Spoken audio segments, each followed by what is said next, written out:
Monika story telling में आपका स्वागत है। आर्या को बताया गया कि इस अलौकिक दुनिया में 3 द्वार हैं। हर द्वार एक नई चुनौती का प्रतीक है। अगर वह तीनों द्वार पार कर लेती है, तो वह अपने जीवन में वापस लौट सकती है। पहला द्वार एक बड़े जंगल के बीच में था। द्वार के पास एक आईना था, लेकिन यह कोई साधारण आईना नहीं था। यह आर्या को उसकी सारी कमजोरियां और डर दिखा रहा था। आईने ने कहा, अगर तुम अपनी असफलताओं को स्वीकार कर सको और उनसे सीख सको, तो यह द्वार खुलेगा। आर्या ने अपनी जिंदगी के हर उस पल को याद किया, जब उसने खुद को कमजोर समझा। उसने उन सभी पलों को स्वीकार किया और खुद से कहा, मैं वही हूँ जो मैं हूँ, और यही मुझे खास बनाता है।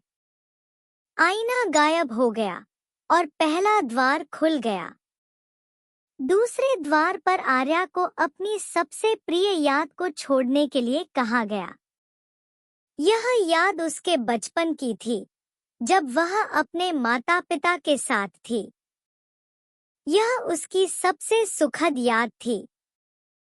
आर्या ने अपनी आंखों में आंसू भरकर कहा, अगर मुझे दूसरों की मदद के लिए इस याद को छोड़ना पड़े, तो मैं तैयार हूँ।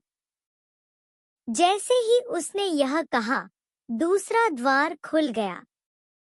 तीसरा द्वार एक गहरी खाई के पार था। आर्या को इसे पार करने के लिए पुल पर चलना था, लेकिन पुल अदृश्य था। एक आवाज आई, तुम्हें विश्वास रखना होगा। हर कदम पर यह पुल तुम्हारे लिए प्रकट होगा। लेकिन अगर तुम डर गई, तो तुम गिर जाओगी। आर्या ने अपनी आंखें बंद की और पहला कदम बढ़ाया। जैसे ही उसने कदम रखा, पुल का एक हिस्सा प्रकट हो गया। धीरे धीरे उसने पूरा पुल पार कर लिया। तीसरा द्वार खुलते ही आर्या ने खुद को फिर से सुहाना गांव के बीच में पाया। लेकिन इस बार गांव वैसा नहीं था जैसा पहले था। गांव के लोग खुश थे, धुंध गायब थी और हर जगह शांति फैली थी। आर्या को लगा कि उसने अपनी परीक्षा पूरी कर ली है। लेकिन तभी ताबीज ने आखिरी बार चमकते हुए कहा, तुमने अपनी आजादी को बचाने का रास्ता चुना, लेकिन तुमने दूसरों की मदद करना कभी नहीं छोड़ा। यही तुम्हारी सबसे बड़ी ताकत है। अब यह गांव तुम्हारे बलिदान को हमेशा याद रखेगा। आर्या ने महसूस किया कि उसने न केवल गांव को बचाया, बल्कि खुद को भी बदल दिया। गांव सुहाना अब एक नई शुरुआत कर चुका था।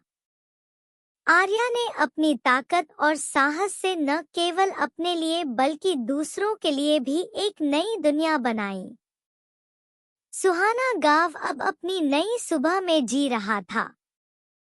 आर्या ने श्राप को तोड़कर गांव को मुक्त कर दिया था, लेकिन उसके बलिदान ने उसे पूरी तरह बदल दिया। वह अब एक साधारण पत्रकार नहीं थी। उसकी आंखों में वह आत्मविश्वास था, जिसने उसे इस पूरी यात्रा में अजेय बना दिया। पर कहानी यहीं खत्म नहीं होती।